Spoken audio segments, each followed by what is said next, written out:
Hello प्यारे बच्चों, मैं हूँ निमी। आज की कहानी शुरू करने से पहले कल की पहेली और उसका जवाब बता देता हूँ। ऐसी कौन सी चीज है जो बगैर परों के उड़ती है? पहेली का जवाब है वक़्त।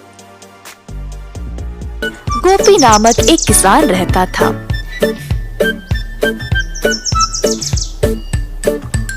गोपी बहुत मेहनती था। सब लोग उसको पसंद करते थे और उसके साथ अच्छा व्यवहार करते थे।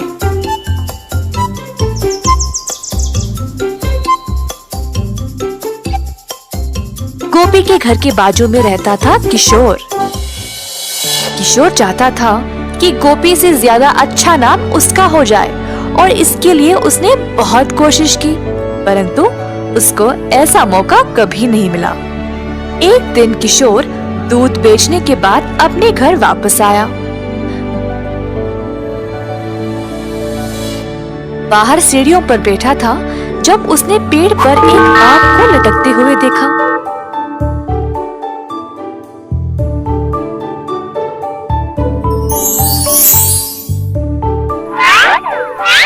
उसने आम को तोड़ा और अपने रुमाल में बंद कर दिया। आम को पकड़ के वह गोपी का इंतजार कर रहा था। जब गोपी वापस आया तब किशोर उसके पास गया और बोला, ओ गोपी, मैं तुम्हारी प्रतीक्षा कर रहा था। क्या बात है किशोर? मैंने इस रुमाल में एक फल को लपेटा है। क्या तुम अंदाजा लगा सकते हो कि इसमें क्या है? अगर तुमने सही जवाब दिया तो तुम खुद अपने हाथों से मेरे घर से जो मर्जी ले जा सकते हो। अगर तुमने गलत बोला तो मैं अपनी मर्जी से अपने हाथों से कोई भी चीज तुम्हारे घर से ले जाऊंगा। ठीक है, मुझे लगता है इसमें अमरूद है। गलत जवाब, इसमें आम है। अरे अच्छा, अब क्या?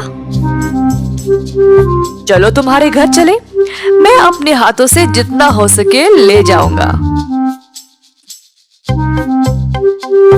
दोनों चलते हुए गोपी के घर की ओर गए। घर में प्रवेश करने से पहले किशोर को दरवाजे के पास एक सीढ़ी दिखाई दी। तुरंत उसको उठा के बाजू में डाल दिया और घर के अंदर चला गया, परंतु गोपी वहीं पे खड़ा रहा। गोपी, वहीं क्यों रुक गए? तुमने तो सीढ़ी उठा ली थी ना, फिर उसको बाजू में रख के अंदर क्यों चले गए? क्या मतलब तुम्हारा?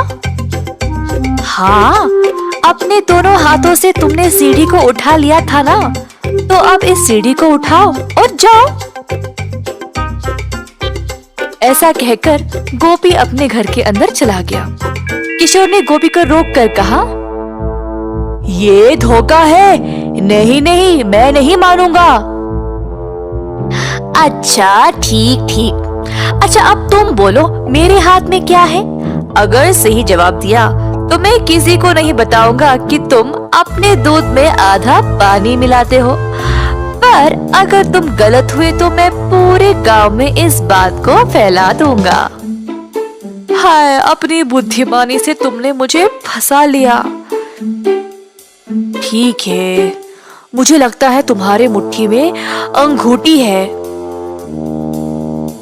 गोपी ने अपनी मुट्ठी खोली और दिखाया कि कुछ भी नहीं है अंदर। हाहा, मेरी मुट्ठी खाली है, तुम हार गए। क्या तुम अब सबको मेरे बारे में बता दोगे? मैं अब से इतना पानी दूध में नहीं मिलाऊंगा, जितना जरूरी उतना ही। गलती हो गई, कृपया मुझे जाने दो।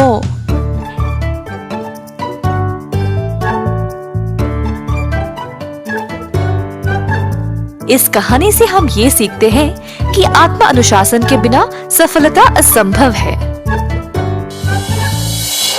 आज की पहेली, वो क्या है जिसे जमीन पर मारो तो नहीं टूटता, लेकिन पानी में मारो तो बिखर जाता है? जी तो प्यारे बच्चों, कैसी लगी आपको आज की कहानी? अब जल्दी से कमेंट्स करके बताओ और मेरी पहेली का जवाब भी जरूर देना। और साथ ही अपने पसंदीदा चैनल फूल और कलियां को भी सब्सक्राइब कर दो और साथ में दिए गए बेल आइकन पर भी क्लिक जरूर कर देना ताकि आप रोजाना एक नई और मजेदार कहानी सबसे पहले सुन सको। अच्छा तो कल के लिए शब बखैर।